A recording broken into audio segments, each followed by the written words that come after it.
yeah, as Isabel said, I'm Teresa. I'm from the BioImage Archive, and I hope you can see my screen.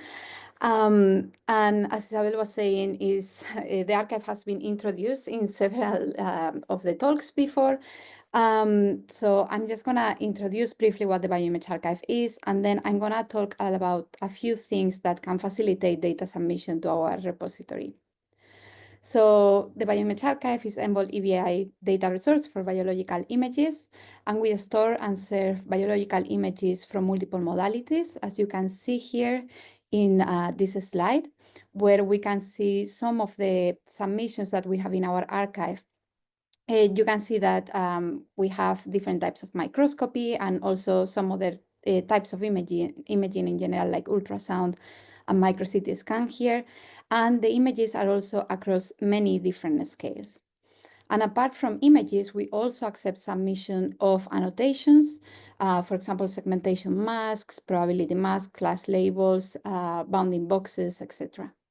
So to the archive, you can submit just images, you can submit images with their corresponding annotations, or even you could submit just annotations for a pre-existing images submission.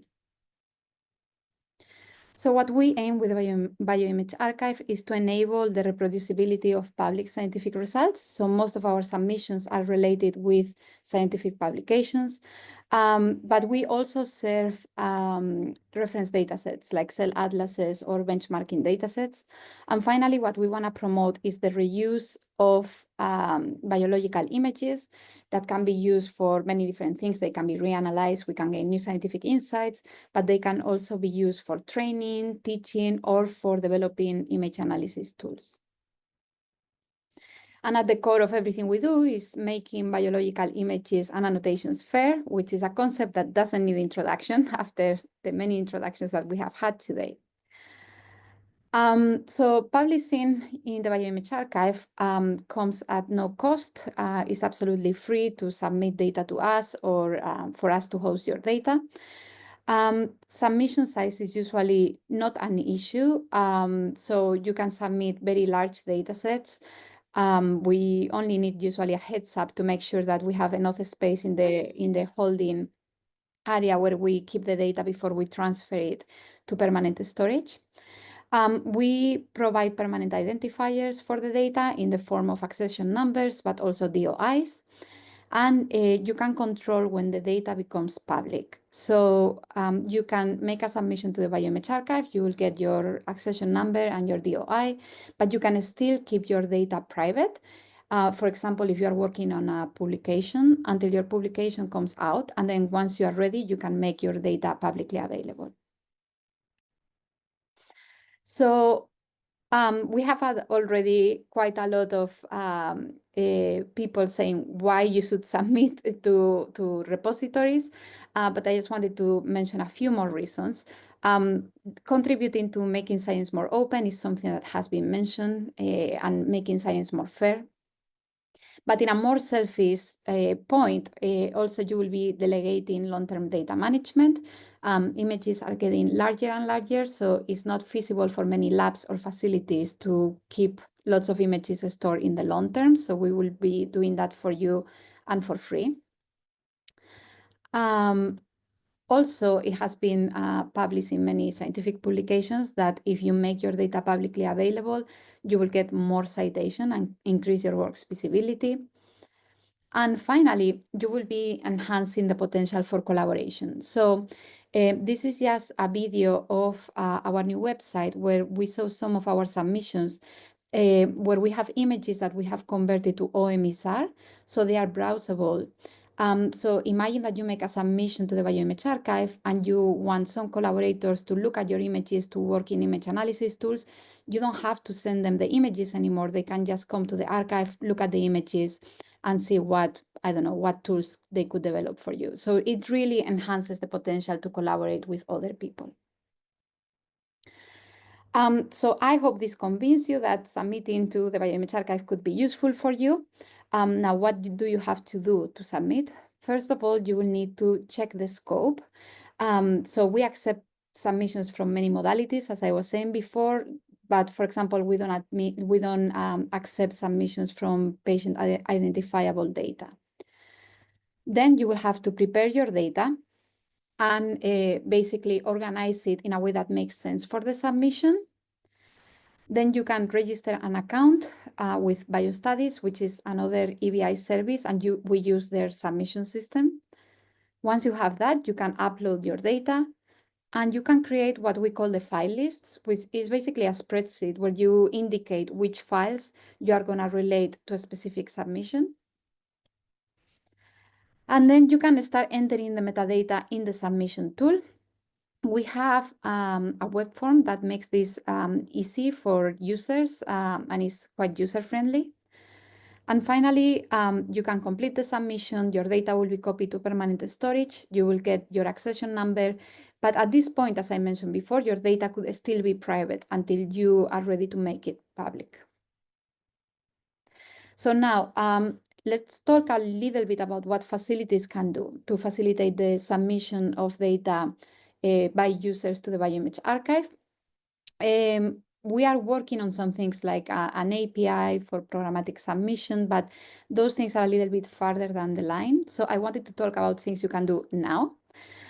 First of all, my number one tip will be to make users familiar with the BioImage Archive and with the submission process early on.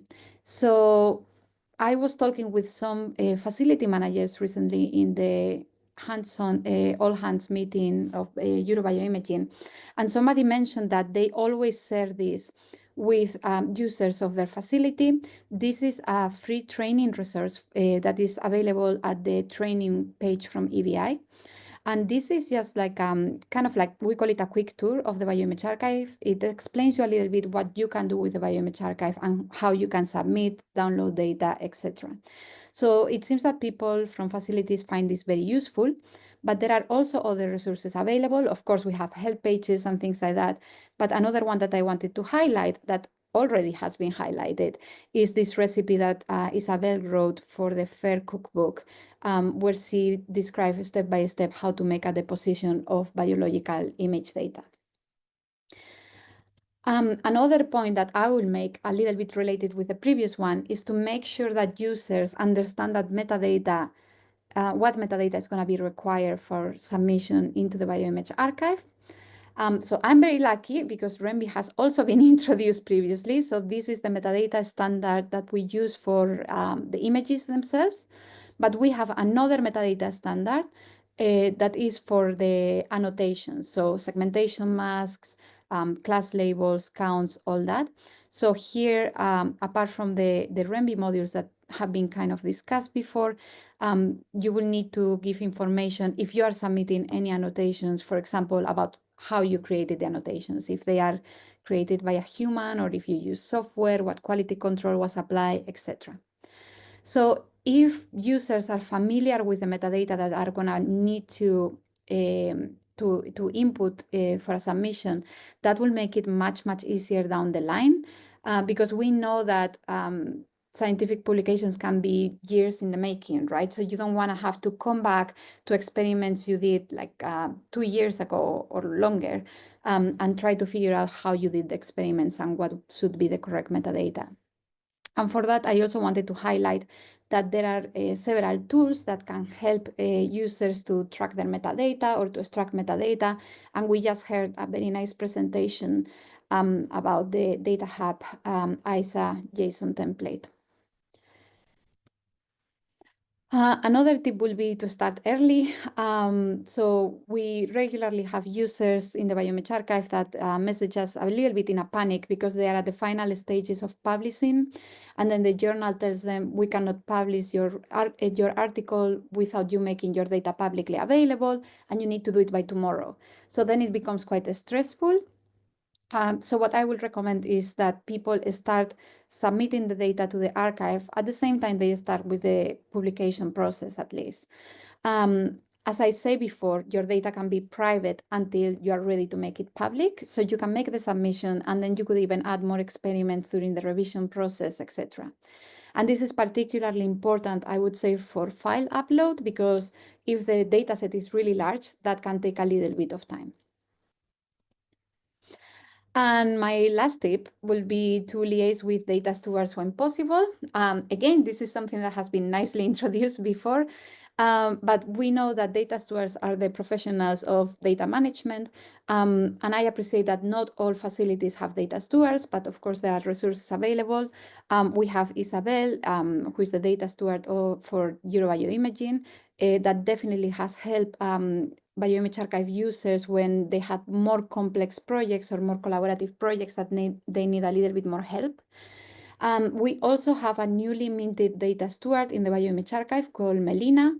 And together with our data project lead, Ibuke, they are working on a project with the IDR team, BioImaging UK and King's College in London, where they are gonna try to understand the data management needs of facilities in the UK, and then they are going to create training materials that are going to be made publicly available. And even though this is directed to the UK, hopefully those materials will be helpful for facilities all around the world.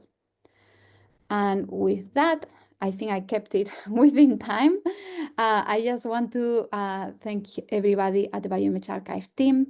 Our team lead is Matthew Harley, and everything we do is always a team effort. So thanks to all of them.